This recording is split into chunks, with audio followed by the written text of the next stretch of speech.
بھارت کو واضح پیغام دیا ہے کہ پاکستان کسی بھی دہشت گردی سے نہیں ڈرتا۔ ان کو کہا گیا ہے کہ حملہ بتا کر کریں گے، ہم ان کی طرح بزدل نہیں۔ چین نے ایک بار پھر کشمیر کے معاملے پر پاکستان کے موقف کی حمایت کر دی ہے۔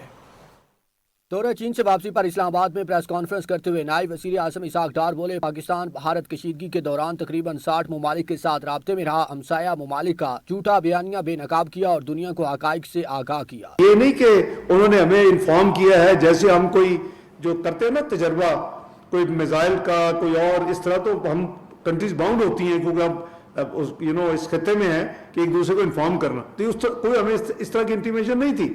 وہ یہ ضرور کہتے تھے کہ یہ جو جگہ ہے جی یہاں ہے، اب آپ دنیا آگے دیکھے کہ وہاں کیا ہے، وہاں تو معصوم شہریوں کو یعنی شہید کر دیا گیا، زخمی کر دیا گیا اور مسجدوں کو شہید کر دیا گیا۔ سینیٹر اسحاق ڈار نے کہا کہ چین اسٹریٹجک ڈائیلاگ کا اگلا سیشن اسلام آباد میں ہوگا۔ پاکستان، چین اور افغانستان کے وزرائے خارجہ کے سہ افریقی اجلاس میں افغان مہاجرین، علاقائی صورتحال اور تجارت سمیت دیگر اہم امور پر گفتگو ہوئی۔ ٹیررزم پہ بالکل بات ہوگی، ٹیررزم پہ تمام کنٹریز کے ساتھ بات چیت کریں۔ ہم تو سب سے بڑے تو سفرر ہم ہیں، we are the biggest victim of terrorism but the biggest fighter against, biggest victim and the I would say boldest and bravest fighter against terrorism. 90,000 ہم نے اپنے جانیں دے دی ہیں، شہید ہو گئے ہیں، $150 ارب کے ہم نے لاس کر لی ہیں۔ ہمارا تو ٹوٹل قرضہ اور ادائیگی 130 بلین ہے، 450 بلین کے ڈائریکٹ اور انڈائریکٹ اکنامک لاسز ہو چکے ہیں۔ So what are you talking about? تو بات یہ ہے کہ ٹیررزم بھی بات ہوگی لیکن سب چیزوں پر بات ہوگی۔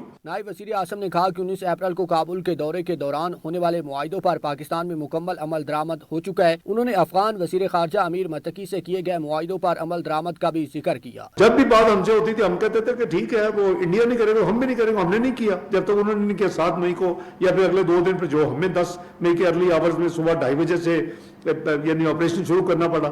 تو ہم بات چیت، ظاہر ہے کہ بات چیت ہوگی، بات چیت 2 کنٹریز کے درمیان ہوگی، تو جب انڈیا تیار ہوگا ہم بھی بات چیت کر لیں گے۔ کوئی ہم یہ جا کے ہمیں کوئی بھاگ کے کوئی کسی کی منتیں نہیں کرنی، جیسے ہم نے سیز فائر کے لیے کی تھی۔